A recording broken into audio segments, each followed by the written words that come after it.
دغه 15 کارونه د انسان بدن ډیر سخت کمزوری کوي، نو باید ځان ترې وساتئ. اول، د شپې لخوا 8 ساعته ویده کېدل پوره او مناسب خوب دی، خو له 8 ساعتونو څخه زیات خوب د شکر ناروغۍ او چاغوالي چانس زیاتوي او د زړه او حافظي کمزورتیا رامنځته کوي.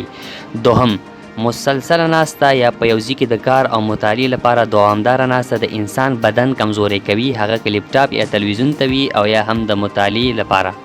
د روغتیا پوهانو په وینا له هر ساعت دوامدارې ناستې وروسته باید تر 15 دقیقو پورې په خپل اتاق او یا هم شاوخوا ماحول کې قدم ووهل شي. دریم، د ورځې په اوږدو کې مناسبه اندازه د لمر رڼا ته نه ګرځېدل په بدن کې شته ویټامین ډي له منځه وړي. دغه کار زیاتره په یخنۍ کې پیښیږي. ستومانتیا، دردونه او خفګان، ډیپریشن د ویټامین ډي د کمښت نښې دي.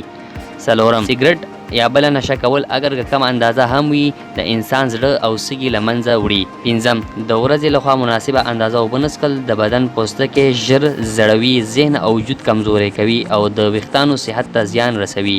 نو په همدې خاطر هر ورځ باید 8 ګیلاسه اوبه وڅښل شي، ځکه اوبه بدن تازه ساتي او په بدن کې اکسیجن هرې برخې ته رسوي، فاضله مواد خارجوي، د بدن او ذهني روغتیا کچه غوره کوي. مننه.